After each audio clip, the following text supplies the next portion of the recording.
कुत्ते क्यों करते हैं खुले में सवास। दोस्तों, आपने कई बार कुत्तों को खुले में सवास करते देखा होगा, पर क्या आपने कभी सोचा है कि ऐसा क्यों है? आखिर किस वजह से कुत्ते ऐसा करते हैं?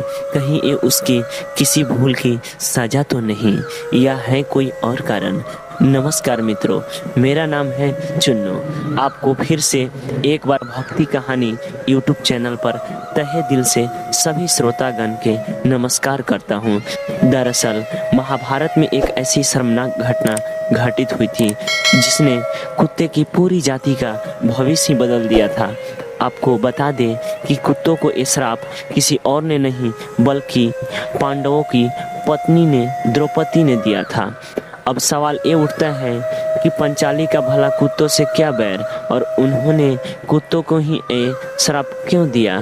दोस्तों, ये तो हम सभी जानते हैं कि द्रौपदी का विवाह कुंती के 5 पुत्रों से हुआ था, और तभी ये तय किया गया कि द्रौपदी 1 साल में सिर्फ एक ही पांडव के साथ अपना समय बिताया करेगी। जब वो किसी पांडव के साथ अपने कक्ष में समय बिता रही होगी, तब जो भी पांडव कक्ष में होगा वो अपनी पदुकाएं बाहर ही निकाल देगा, जिससे कोई और पांडव कक्ष में न जा सके।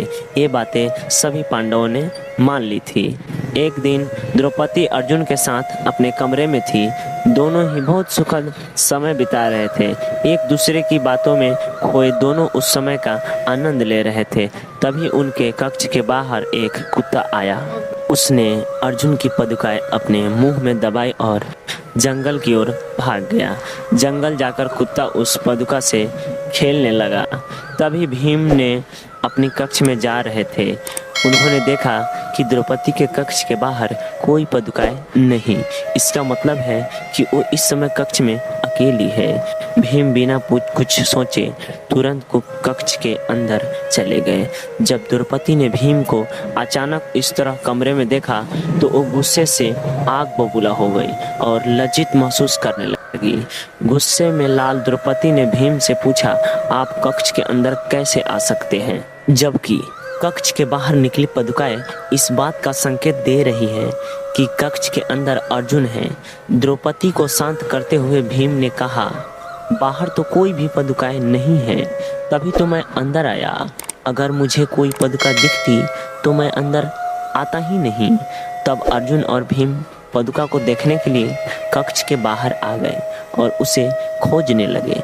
पदुका खोजते खोजते दोनों भाई उसी जंगल में जा पहुंचे जहां वो कुत्ते उन पदुकाओं से खेल रहे थे। अर्जुन और भीम के पीछे पीछे द्रौपदी भी उसी जंगल में जा पहुंची।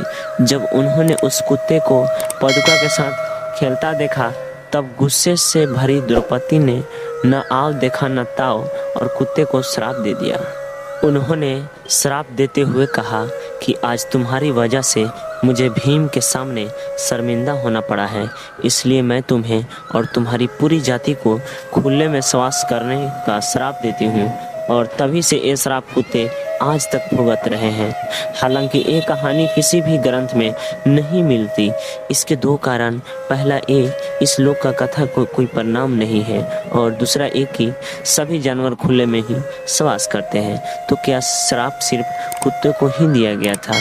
वही कारण है कि कुछ लोग इसे सच मानते हैं तो वही कुछ लोग इसे काल्पनिक कथा बताते हैं। आपको बता दें कि कुत्ते से जुड़ी ऐसे और भी कई बातें हैं जो हमारी पौराणिक कथाओं में हमेशा से बताई जाती है। माना जाता है कि प्रकृति में जब भी कुछ घटित होने वाला होता है तो इसका पता कुत्तों को पहले ही चल जाता है। इसलिए ही नहीं, कहा तो ये भी जाता है कि कुत्तों को भूत प्रेत भी दिखाई देते हैं। क्या आपको पता है कुत्तों को भैरवनाथ की सवारी भी माना गया है, लेकिन इस सब के बाद भी कुत्ते को रोने को अशुभ बताया जाता है। अगर कुत्ता आपके घर के सामने रोता है तो इसका मतलब है कि आपके यहाँ कुछ अनहोनी होने वाला है। वैसे ही आमतौर पर कुत्ते रात में तब रोते हैं जब उन्हें अपने आसपास कोई बुरी शक्ति का आभास होता है। वही ज्योतिष शास्त्र की माने तो कुत्ते को यम का दूत होते हैं। कहा तो ये भी जाता है कि कुत्ते हमेशा दूसरों को ही जान लेकर ही अपना पेट भरता है। और शायद इसी वजह से ये कहा गया है कि अगर कुत्ता आपका खाना देख ले या फिर उसे छू ले तो वो खाना अपवित्र हो जाता है। मेरा यह जानकारी आपको कैसा लगा कमेंट करके ज़रूर बताएं। वीडियो को लाइक एवं चैनल को सब्सक्राइब करना बिल्कुल भी ना भूलें।